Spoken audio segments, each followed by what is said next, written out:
Yes, few days back, the Speaker, Anita Among, had an altercation with the Member of Parliament for Nansana municipality. It is normal for a Speaker of Parliament to get some misunderstanding with fellow members of Parliament. But the way Anita Among handled this misunderstanding was uncalled for. I keep on telling people that they voted for Anita Among as the Speaker of Parliament basing on gender, but not basing on competence.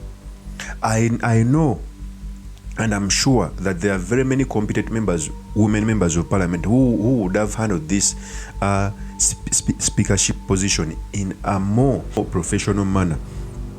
And Anita Among has not come out to raise on this occasion. So in this episode, I've come to talk about Anita Among's altercation with the MP for Nansana municipality, what it means for our parliament, and most importantly, the study materials we can learn from the politics of our nation. But before I do this, I want to let you know that if you're new to this channel, please subscribe. And if you're watching this video from a different platform, please head on to YouTube, type in Sula Mawagali. There is a lot of content of this nature. If geopolitics and economics is what you want, this will be definitely the right channel for you to subscribe to. I dedicate this video to Rashid Seguja, a political prisoner who has been in cancellation for more than 3 years.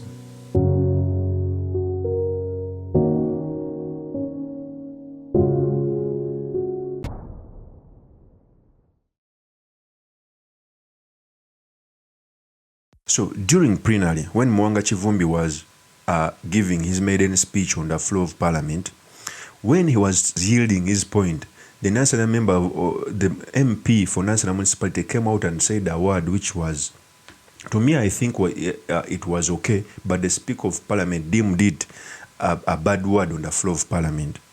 And the Speaker of Parliament came out to ask the member to withdraw. But the way the Speaker of Parliament asked the member to withdraw was uncalled for. In fact, it was unparliamentary. Before I talk about this, let me first give you the tape as this was happening. Here's the tape. Right Honorable Speaker, I find that argument not only weak, no, I can't use that word. I find Who it... is that who has said nonsensical? Who is that? Who? Not Chivumbi. Who is that? It is you. No, you. Nansana. Get up. You can't do that in this house. Guidance, You people, you're not going to take us for granted in this house. I have a level of patience. Can you come and apologize?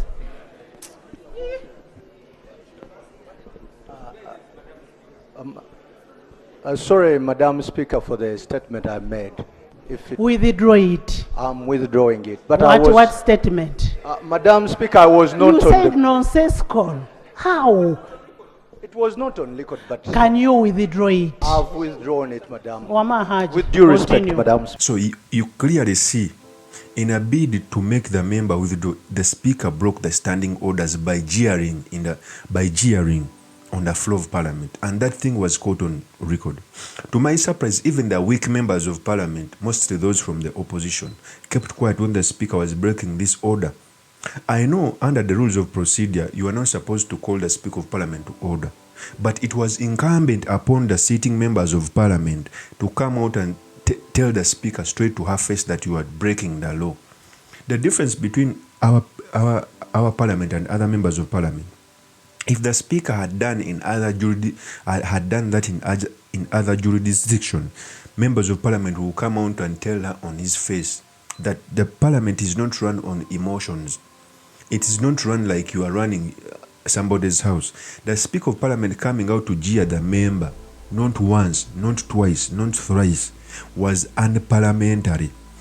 One of the weaknesses of Matthias Mpuga and all other members of Parliament is not coming out on the occasion and ask the Speaker to be in order. Okay? These things of fearing the Speaker because he's going to give you the trips and what. If I was a member of Parliament for Nansana municipality, first of all, if that word was unparliamentary, I would come out and withdraw. But also ask the Speaker to withdraw what the comments he said. and the jeers he made on the floor of Parliament, you could see that the speaker was emotional. The House is not supposed to be run on emotions. It's not supposed to be run on emotions to an extent of jeering members of Parliament. That was below the belt. I think this Parliament will go in the history of the world as one of the weakest parliaments, but also as one of the parliament with poor leadership under Anita Among. In fact, I would prefer Taiwo at the helm. There is a way Taiwo handles business in the House. All the altercation in Parliament have always been between Anita Among and a member. We all know when he sat in the House to overthrow Zake as a Commissioner of Parliament. Can you imagine being the offender and being the judge in your case?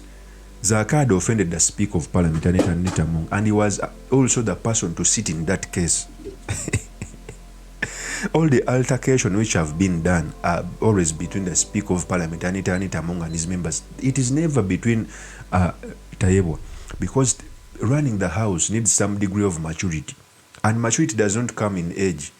Running the House comes with some degree of wisdom, and wisdom does not come with gender. Okay? In the history of our Parliament since independence, Anita Among is the weakest speaker to ever take this position. And NRM did a disservice to itself. If indeed they wanted a woman to be a Speaker of Parliament, there are very many women of valor within the NRM who would have taken this position. He's the most partisan. Remember, even when the opposition boycotted plenary, he came out to say that he's going to expel members of Parliament, which would not even be possible because he's so emotional. Sometimes she forgets the law.